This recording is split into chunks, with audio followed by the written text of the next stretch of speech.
আসসালামু আলাইকুম সবাইকে। সবাই কেমন আছেন? আশা করি ভালো আছেন। এই ভিডিওটি অনেক আগেই করা ছিল। সময়ের অভাবে আমি আপলোড দিতে পারি নাই। তো বেশি কথা না বাড়িয়ে ভিডিও শুরু করি। এখানে আমরা এনআইএস-এর বাহিরে দাঁড়িয়েছিলাম। কারণ আমার ননদের ৩য় নম্বর সিজার হচ্ছে। তো আল্লাহর রহমতে সব ধরনের জটিলতা কাটিয়ে অপারেশন শেষ হয়েছে। তো ওটি থেকে বের করার মুহূর্তেই আমরা দৌড়ে চলে যাই প্রিয়াপুকে দেখার জন্য। আল্লাহর রহমতে অনেক অনেক শুকরিয়া আল্লাহর কাছে। প্রিয়াপু এখন সুস্থ আছে, ভালো আছে। আর ওর সাথে দেখা করতে আমার অনেক খারাপ লেগে গেছে, কারণ আমি আর আমার হাজব্যান্ড মানে প্রিয়াপুর ভাই অনেক লেট করে হসপিটালে গিয়ে পৌঁছাই। তো সেদিন অনেক যানজট ছিল, যানজটের কারণে আমরা সময় মতো পৌঁছাতে পারিনি। তো এনআইএস-এর বাহিরে আমরা বসেছিলাম, এখানে বাচ্চারা দুষ্টামি করতেছিল। আমরা সবাই অপেক্ষায় ছিলাম কখন বেবিকে দেখতে পারবো।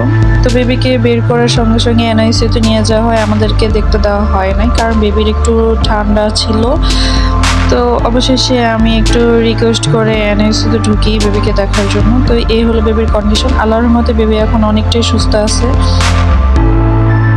আর প্রিয়াপুকে তো অবজারভেশন রুমে রেখে দেওয়া হয়েছে, তাকে এখনই আমাদের কাছে দিবে না, কারণ সিজার হওয়ার সঙ্গে সঙ্গে কোনো পেশেন্টকে তাকে কেবিনে দেওয়া হয় না।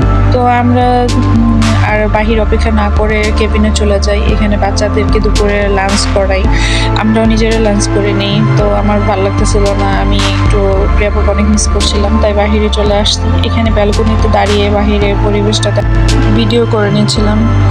তো এখানে শায়ন আমার সাথে এসে কথা বলতেছিল, আমি ওর সাথে আজারে পেঁচাল করতেছিলাম, জানি না কি পেঁচাল পারছিল ওর সঙ্গে।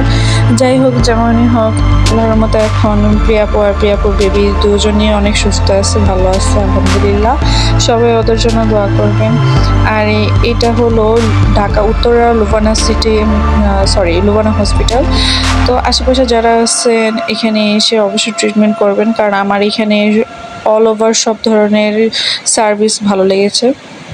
তো যাই হোক, সবাইকে অনেক ধন্যবাদ আমার ফুল ভিডিও দেখার জন্য। অবশ্যই মনে করে সাবস্ক্রাইব করে দিবেন, লাইক এবং শেয়ার করে দিবেন।